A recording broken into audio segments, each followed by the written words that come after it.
नमस्कार, आप देख रहे हैं एबीपी लाइव और मैं हूं आपके साथ खुशी चौधरी। दिल्ली चुनाव में 27 साल बाद बीजेपी की सरकार बनने जा रही है। अब सवाल उठ रहा है कि क्या केरल और पश्चिम बंगाल भी भाजपा के अगले मिशन होंगे, क्योंकि केरल और पश्चिम बंगाल में कभी भी भारतीय जनता पार्टी की सरकार नहीं बनी है और बिहार में भी बीजेपी गठबंधन सरकार में तो है, लेकिन सीएम पद उसके पास नहीं है। बिहार में अब तक बीजेपी का सीएम नहीं बना है और बीजेपी अब बिहार में महाराष्ट्र की तर्ज पर बड़े भाई की भूमिका में आना चाहती है, यानी सीएम उसका और डिप्टी सीएम सहयोगी का। केरल और पश्चिम बंगाल में वामपंथी और क्षेत्रीय दलों का मजबूत प्रभाव रहा है, जिसकी वजह से बीजेपी अब तक सत्ता में नहीं आ पाई है। दिल्ली में लंबे समय से कांग्रेस और आम आदमी पार्टी की सरकारें बनती रही हैं।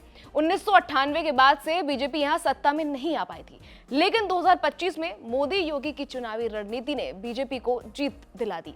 अब यही सवाल केरल और बंगाल को लेकर उठ रहा है, क्या बीजेपी केरल और पश्चिम बंगाल में भी दिल्ली जैसी बाजी मार सकती है? केरल में राजनीति लेफ्ट डेमोक्रेटिक फ्रंट और यूनाइटेड डेमोक्रेटिक फ्रंट के बीच घूमती रही है। एलडीएफ में मुख्य रूप से सीपीआई-एम का दबदबा रहा है, जबकि यूडीएफ में कांग्रेस प्रमुख दल रही है। बीजेपी ने यहां अपनी पकड़ मजबूत करने की कोशिश की है, लेकिन अब तक केरल विधानसभा में कभी भी बीजेपी की सरकार नहीं बनी है।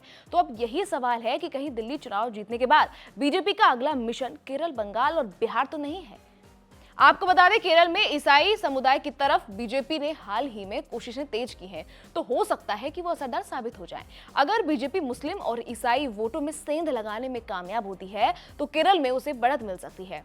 केरल में बीजेपी का कोर वोट बैंक अभी मजबूत नहीं है, जो कि बहुत बड़ी चुनौती है। पश्चिम बंगाल में दशकों तक लेफ्ट फ्रंट सीपीआई-एम का शासन रहा और 2011 के बाद से तृणमूल कांग्रेस यानी टीएमसी सत्ता में बनी हुई है। 2019 के लोकसभा चुनाव में बीजेपी ने शानदार प्रदर्शन किया और 18 सीटें जीत ली, जिससे संकेत मिला कि राज्य में उसकी पकड़ मजबूत हो रही है।